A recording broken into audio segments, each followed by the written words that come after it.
42 ವರ್ಷ ಹಿಂದಿನ ಆರೋಪಿಯನ್ನು ಪತ್ತೆ ಹಚ್ಚಿದ ಪೊಲೀಸ್ ಬೀಟ್ ವ್ಯವಸ್ಥೆ.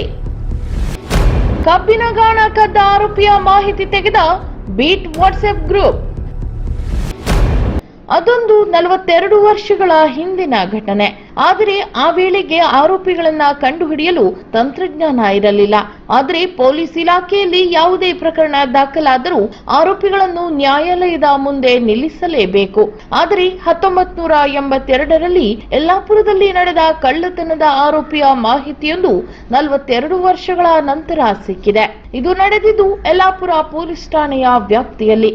ಹಾಗಾದ್ರೆ ಆರೋಪಿ ಸಿಕ್ಕಿದನೇ ಎಂಬ ಪ್ರಶ್ನೆ ನಿಮ್ಮ ಮುಂದೆ ಬರಬಹುದು. ಸಿಕ್ಕಿದ್ದು ಆರೋಪಿಯಲ್ಲ, ಆತನ ಡೆತ್ ಸರ್ಟಿಫಿಕೇಟ್. ಹೌದು, 1982ರ ಮಾರ್ಚ್ 31ರಂದು ನಾರಾಯಣ ವೆಂಕಟರಮಣ್ ಭಟ್ ತಟಗಾರ ಎಂಬುವವರು ಒಂದು ಪ್ರಕರಣವನ್ನು ಯಲ್ಲಾಪುರದ ಪೊಲೀಸ್ ಠಾಣೆಯಲ್ಲಿ ದಾಖಲಿಸುತ್ತಾರೆ. ನನ್ನ ಮನೆಯಲ್ಲಿದ್ದ ಕಬ್ಬಿನ ಗಾಣವನ್ನು ಯಾರೋ ಕಳ್ಳರು ಕದ್ದುಕೊಂಡು ಹೋಗಿದ್ದಾರೆ ಎಂದು ದೂರು ನೀಡುತ್ತಾರೆ. ಅಂದಿನ ಪೊಲೀಸ್ ಅಧಿಕಾರಿಗಳು ಓರ್ವ ಆರೋಪಿಯನ್ನು ಬಂಧಿಸಿ ಈ ಕುರಿತು ವಿಚಾರಿಸುತ್ತಾರೆ. ಆದರೆ ಅದು ಸಿಗುವುದಿಲ್ಲ. ಆರೋಪಿಯ ಪತ್ತೆಗಾಗಿ ನ್ಯಾಯಾಲಯ ಪೊಲೀಸರಿಗೆ ಸೂಚಿಸುತ್ತದೆ.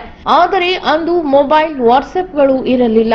ಯಾರದ್ದೋ ಮಾತನ್ನು ಕೇಳಿಕೊಂಡು ಹೋಗಿ ಪೊಲೀಸರು ಆರೋಪಿಗಳನ್ನು ಹಿಡಿಯಬೇಕಿತ್ತು. ಅಂದು ನಡೆದ ಪ್ರಕರಣದ ಆರೋಪಿ 42 ವರ್ಷಗಳಾದರೂ ಪೊಲೀಸರಿಗೆ ಸಿಕ್ಕಿರಲಿಲ್ಲ. ಹಾಗಾದರೆ ಆತ ಎಲ್ಲಿ ಹೋದ ಎಂಬ ಚಿಂತೆ ಪೊಲೀಸರದ್ದಾಗಿತ್ತು.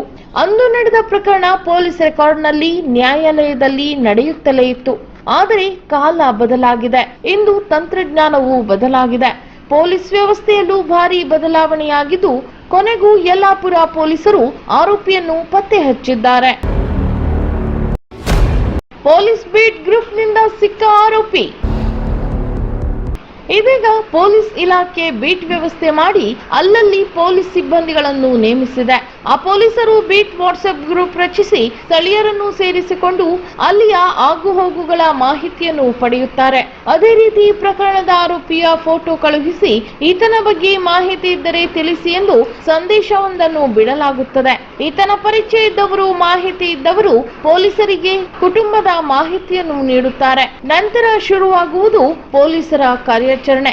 ಆತನ ಮಾಹಿತಿಯನ್ನು ಕಲೆ ಹಾಕುವ ಪೊಲೀಸರು ಗೋವಾದಲ್ಲಿ ಇರುವ ಬಗ್ಗೆ ಮಾಹಿತಿಯನ್ನು ಪಡೆಯುತ್ತಾರೆ. ತಕ್ಷಣವೇ ಕಾರ್ಯಪ್ರವೃತ್ತರಾದ ಯಲ್ಲಾಪುರ ಪೊಲೀಸರು ಗೋವಾಕ್ಕೆ ತೆರಳಿ ಆತನ ವಿಳಾಸ ಹುಡುಕಿ ಮನೆ ಬಾಗಿಲು ತಟ್ಟುತ್ತಾರೆ. ಆದರೆ ಮನೆಯಲ್ಲಿ ಆತನ ಹೆಂಡತಿ, ಮಕ್ಕಳು ಬಿಟ್ಟರೆ ಆರೋಪಿ ಇರುವುದಿಲ್ಲ. ಯಾಕೆಂದರೆ ಆರೋಪಿ ಆಂಟೋನಿ ಕೈತಾನ್ ಸತ್ತು 2 ವರ್ಷಗಳೇ ಸಂದಿರುತ್ತವೆ. ಕೊನೆಗೆ ಆತನ ಡೆತ್ ಸರ್ಟಿಫಿಕೇಟ್ ತೆಗೆದುಕೊಂಡು ಪೊಲೀಸರು ನ್ಯಾಯಾಲಯಕ್ಕೆ ನೀಡಿ ಪ್ರಕರಣವನ್ನು ಕ್ಲೋಸ್ ಮಾಡುತ್ತಾರೆ. ಕೊನೆಗೂ 42 ವರ್ಷದ ಪ್ರಕರಣ ಪೊಲೀಸ್ ಕಡಿತದಿಂದ ಮುಕ್ತಗೊಂಡಿದೆ. ಒಟ್ಟಿನಲ್ಲಿ ಬೀಟ್ ವ್ಯವಸ್ಥೆಯಿಂದ ಅದೆಷ್ಟೋ ವರ್ಷದ ಪ್ರಕರಣವನ್ನು ಪತ್ತೆ ಹಚ್ಚಬಹುದು ಎಂಬುದಕ್ಕೆ ಯಲ್ಲಾಪುರದ ಈ ಪ್ರಕರಣವೇ ಸಾಕ್ಷಿ.